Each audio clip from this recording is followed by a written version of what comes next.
back to Phoenix's Life with Marshall Smith Syndrome. Whoa! What? Whoa. Yeah, you can see the park down there. We've been in the hospital for the last 10 days. So Phoenix arrived August 10. Today is August 20. And so far she's had her halo placed. And they've been adding 1 pound each day to her halo to get her up to the goal of 22 pounds, just about half of her body weight. So that's been going pretty good. I have not been documenting until today because I simply just did not feel like it, or at least I haven't been documenting on video like this for YouTube until today because I really just did not feel like it. So far over the last 10 days, so she's had her halo placed, she's been getting a pound added each day. The main trouble that they had been having was her throwing up. She would not keep her feed down, but that has since somehow been resolved. We're still not back to our regular feeding increments, but it's fine. And I'll try to add in clips of little videos and stuff that I've taken up until this time. So what do we have? We have 10 days until surgery. So Phoenix has surgery on the 30th of August. And in that surgery, they're going to go in and do their rods, do their spinal fusion, and get the kyphosis and scoliosis corrected. So she is getting corrected all the way from occipital down to lumbar. So the policeman is down there. Yep. So yeah, like I said, her vomiting has been resolved. That's been the biggest deal. She's a lot more comfortable now. She's no longer in pain as much, which is good because they had stopped her opioids and they had been trying their best to limit the Tylenol and ibuprofen because you do need her liver and kidney to be in tip-top shape for recovery for the invasive parts of it. She has been in her chair quite a few times. The longest she spent in the chair is 5 hours total in one day. Yesterday and today, she has not wanted to be in her chair, which is fine. I don't want to put any undue stress on her. I don't want her to become dependent on Tylenol and ibuprofen because, like I said, there's a lot of pullback on that. CJ is here with me, and CJ has been with me. So we stay in the hospital with Phoenix from about 7 o'clock. We usually come over. And then once Phoenix is asleep at night, somewhere around 9, between 9 and 10 o'clock, we will head back over to Ronald McDonald's house. Sometimes CJ gets to do the arcade. Sometimes we'll do a little tic-tac-toe on the little tables. We try to have something. But most evenings we're just exhausted and we just go in and go straight to bed, which is also fine. Yeah, it's been an exhausting journey.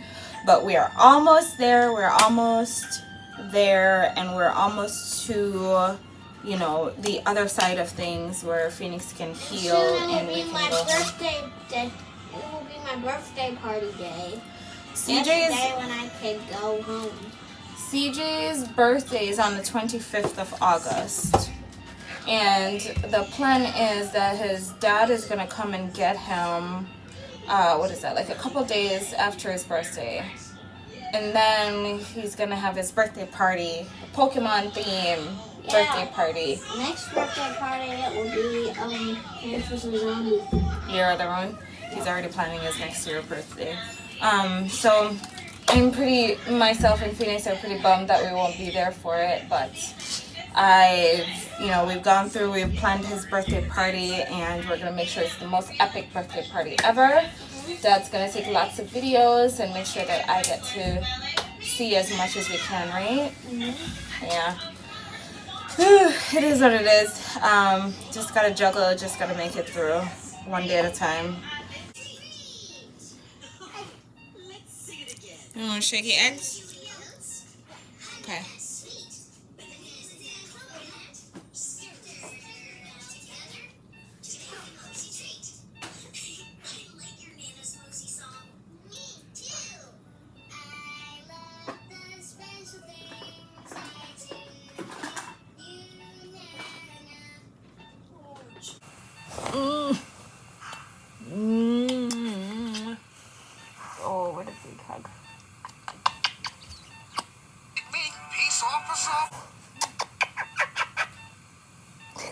Mwah, mwah, mwah, mwah, mwah.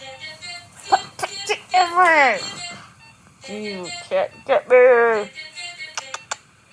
Ow! Ow! Phoenix. Ah! Sha!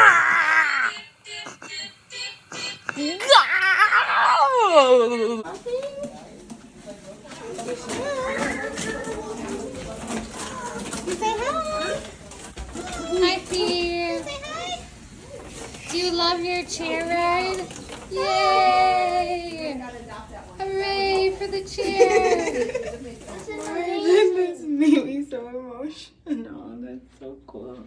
What's in this? It's our shower curtain Cool. today. I wonder if they did anything inside. I don't think so. This is so amazing. Okay, let's go. Okay. You want to do that? Yeah? Okay, so we fold it up. And then dip it in the paint.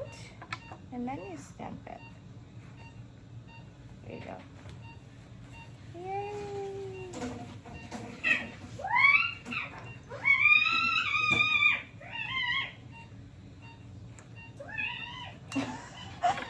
You put it in the paint, not the water.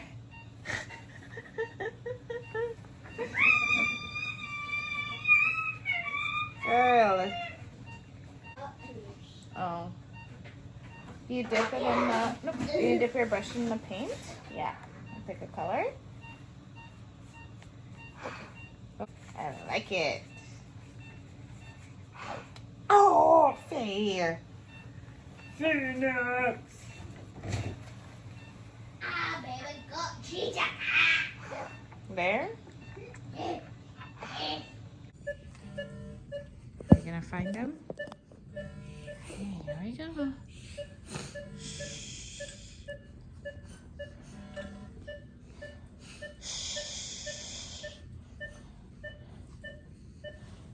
Where is he? There he is. Did you find him?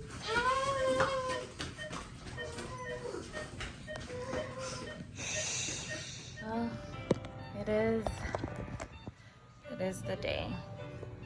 There's your girl. This is the calm before the storm. It is surgery day. So everybody just came in and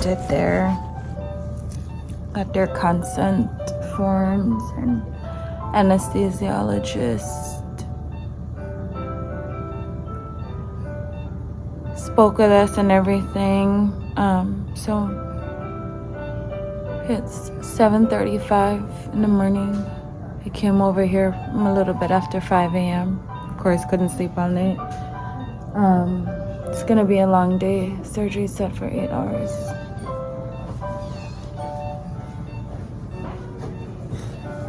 Do you have a vote by chance, or? I do not join the government. Do you have any other questions? Nothing? Okay. So we got all the consent we need, and then we have her trach, same and downsize in the bag for them. And yeah. Yeah, so now I'm just waiting for them to come and transport her down. So they said neuro, ortho are all ready. They were just getting set up because she got her ear tubes on the 10th put back in, and they are gonna do a post-op check on that.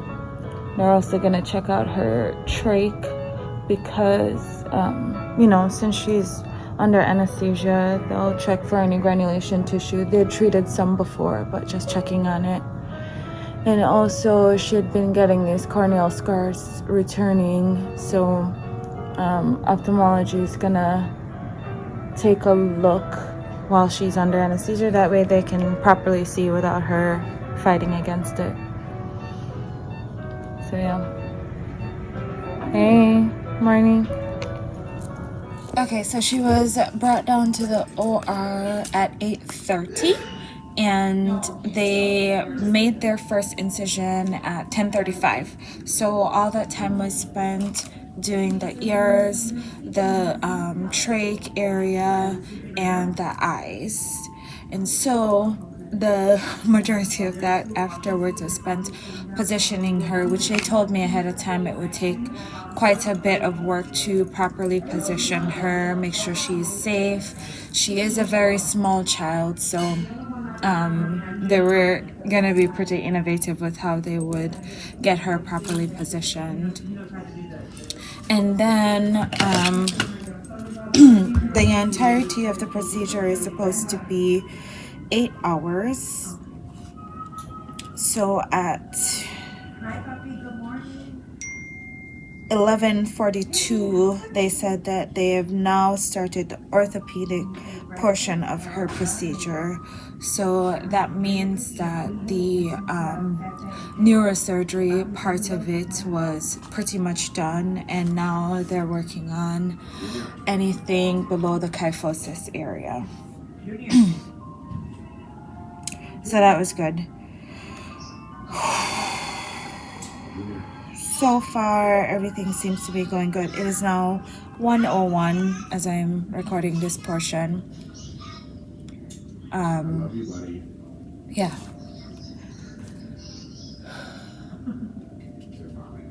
Yeah. Hopefully everything continues to go smoothly, and we'll see where we are in the next update. Okay, it is 5:03 and update. So so far I know that they are still working on placing her hardware. Sorry, I spaced up. Okay, it is 5:03 and so far I know that they're still working on placing her hardware in her spine. And so ENT came out literally just now to talk to me, and so far he said, so he looked at her ears and he said that the right ear was draining, so he suctioned that out and took a sample for them to culture, and then the left ear, that one looks great, so no worries there. And then we're just gonna do like I'm gonna start drops in that ear that is draining. Also, as part of this whole surgery, so they switched her trach to a cuff trach, which basically is one that is inflated so it fully fills the stoma, so no air leakage occurs at all. Everything goes in and out of the trach itself, and that is for extra security. Something I never thought about is that what they've also done is that they have stitched her trach here, because you can't have trach ties. They're working here. I didn't even think of that. So her trach has been stitched onto her. It'll stay like that at least overnight. Probably, once they feel like it's safe to have trach ties again, then she will get it. They'll remove that and put her regular trach back in. I feel like that's some Grey's Anatomy shit, don't you? It's so cool to me. So he thinks that they've got like another 2 to 3 hours to go before they're done. That's all the update I have for now. So 7:55, and they said that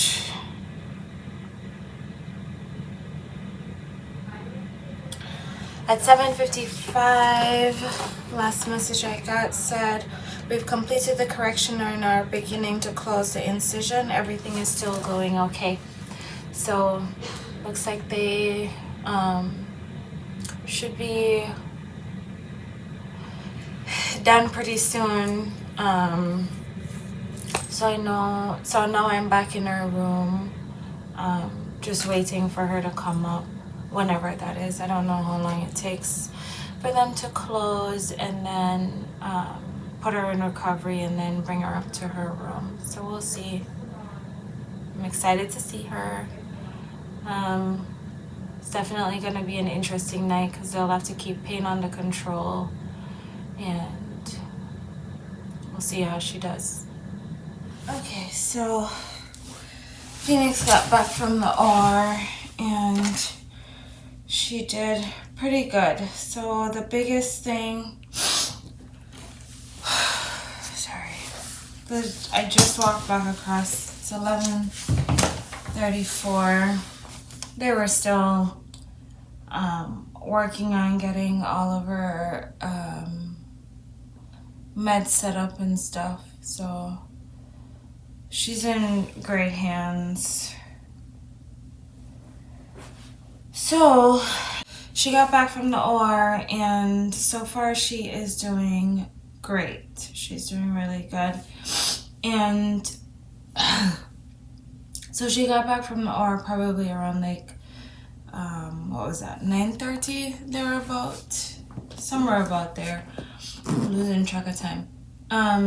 So overall she did great, but of course she did some unicorn things in the OR. So they were explaining to me, so because you have neurological stuff going on, they had these sensors that would be able to like sense if you still had movement, or basically those nerves are still working in order on those extremities.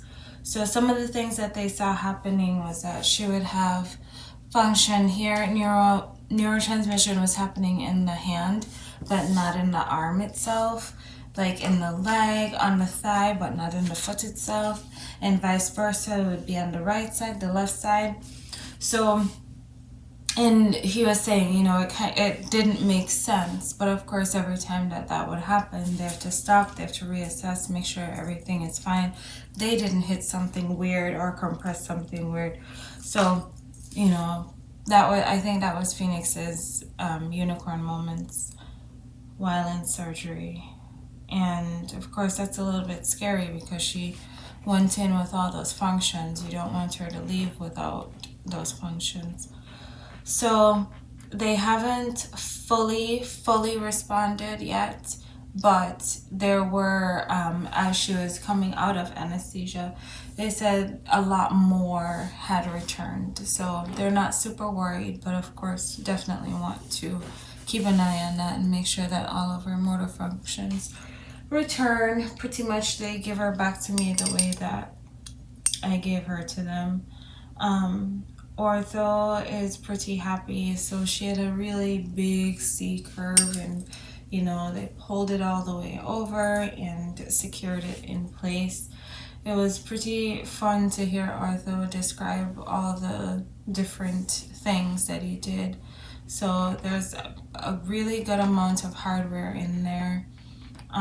It took a lot for them to move that spine over and secure it. The best case scenario, I think, is what has happened for both surgeons. For Ortho, worst case scenario would have been he'd have to secure all the way down to the lumbar itself. So, you know, that would be the end of her torque career. Oh God.